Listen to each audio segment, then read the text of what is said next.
So whatever I am in this wargaming thing, 90% of it, no exaggeration, has been through my YouTube channel and my blog and mailing list to an extent in support, maybe all three of those in support, but essentially putting out to the community my thoughts, my tactics, my ideas, my experiences, and sharing and getting that feedback has been so invaluable. It has cut down my learning curve so much and made me a better player. Now, maybe I would arrive at the same point where I am right now, but like it would have definitely taken years and years longer. So I have always been a massive advocate of let's do this wargaming thing. Let's do this narrative thing, and it could be this D&D thing also, but let's build a community presence and really showcase what gets you pumped, what gets you excited, what aspects of the hobby, and it might just be one, it might be multiple aspects. What can you push out there to network, create opportunities, and look, just meet new friends. In terms of Warhammer 40,000, what's been amazing, yes, I love the tactics, and certainly that is an important focus. I love the narrative. I do like building and painting. I prefer playing, but I enjoy the hobby aspect of it. But more than anything, what's been amazing about Warhammer 40,000 and the Warhammer community, both virtual YouTube and also physical, it has been a vehicle. 40K has been a vehicle for me to meet new people, new ways of thinking, new players that I would not meet in my day-to-day life, either just through time or the circles that I play and run in. It has opened up tremendous opportunities. I think about a game from a long time ago, and I say this without criticism and just in amazement. So I do have a thing for like watches. I'm kind of into watches and stuff like that. So maybe like other people will look at cars or look at other collectibles and know the value of something. I'm playing 40K with a gentleman who is sporting a very, very expensive Rolex, very, very unique Rolex. So right away that captures my attention. And, you know, we're playing the game and we're talking, and it turns out that he's a CEO of a corporation. Now, in real life, we're in completely different industries, so I would never run into him. And even if we were in the same industry, I'm so low down on that, like, I guess I'd see him on some Zoom meeting or some corporate thing. But here we are just rolling some dice, playing some 40K, and I get to have that experience. I get to meet a lot of different people. And that's just like one example, but there have been many, many. And that is because of what my channel has opened up. So that's a long lead into saying I have always been an advocate. And every like year, I try to post up to my channel for the new subscribers. Look, do this YouTube thing. Start your YouTube channel. Start a blog. Work on some sort of medium and showcase your hobby. Contribute to the community. It's going to open up opportunity. If anything, it's going to help you play your games quicker, better, and faster and cut down on that learning curve. But now with all of the craziness that Games Workshop swinging the ban hammer, forcing people to soft close their channels, meaning we're going to come after people. We may or may not come after you.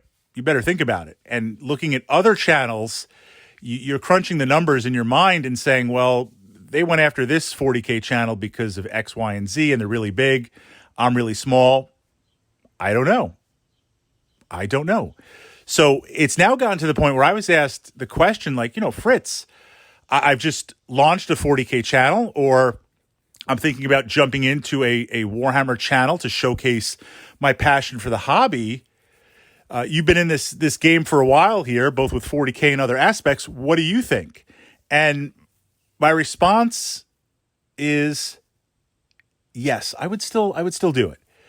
If I was starting over again, and for those of you who've been following my channel for a while now, Way of Sam Han, there's a name I have not heard in many, many years. That evolved over to Fritz 40K, that evolved into Wargamer Fritz as I expanded on more systems. But it was not that long ago, I think 2017, I got hit with the YouTube ban hammer. And my channel was obliterated. And it was funny because the support was amazing that I received. And there were a few associates who were happy to see me go from that perspective. So when I returned to it and dealt with it, I was starting literally my channel from scratch because the old channel went away and immediately got dropped out of the algorithms and the searches. So I understand building something up, sharing with the community, having it disappear literally overnight, try to log in, everything's gone, and then building that comeback. And even with that, I would say, yes, I don't plan to do it again. I don't want to do it again. I have no hopes of doing it again. But if I had to, I would, because of the open sharing of the community and the friends that I've been able to make and the opportunities that I've been able to experience both tactically and making friends. In this hostile, and it is hostile, Games Workshop environment, I would still do the same. What I would say, I would be very, very, very careful about how I post and what I post. So what I mean by that is, yes, absolutely share your content, share your passion. If your passion is making battle reports and showcasing, different models and cool narrative, do that. But be aware, make sure it's all of your own models. Make sure it's all of your own logos. Now, some battle reports are very sophisticated and very slick. If I had a logo for my channel, which, I don't, but if I did, it would not incorporate any type of 40K icons or anything that might be possibly interpreted as a Space Marine or a faction. None of that outlay, because I'm possibly using an unauthorized graphic. If I had a little cut scene, intro scene, is it an animation? You really have to think what should be in my channel or outside of my channel. Now, does that mean, based on your tools and talent and passion, that maybe that's not the channel you should start? I can't see people in good faith starting animation channels. And I don't even know anything about animation other than, it's a lot of work and it's a labor of love and it's really awesome. And I'm eternally grateful for the 40K content that people have created and shared. It's gotten me pumped with 40K. We looked at this in the last vlog. I watched a well-known YouTube narrative animation video. He was asked to take his channel down and he complied. The community then now uploads stuff that's out of their control. But I got pumped watching the Imperial Guard stuff and the Chaos Marines versus Space Marines. I bought some more Space Marines. I don't even know why. I don't even need Space Marines. I really don't. But it got me pumped. And I'm like, I want to add some Space Marines to one of my 3 Space Marine armies. And I feel like painting Space Marines. So he directly made Games Workshop money. But in this current environment, I think it's just too supercharged. And especially with Warhammer Plus looking to roll out and dominate. But battle reports, painting tutorials, even Tactica videos, putting those out, I think I'd be careful. I'd showcase my own models. I'd showcase my own content, but I'd stay away from logos, animations. But I think it is a very, very fine line that as a new content creator, you really have to ask the question, how to potentially navigate this. That said, I would continue. I plan to continue.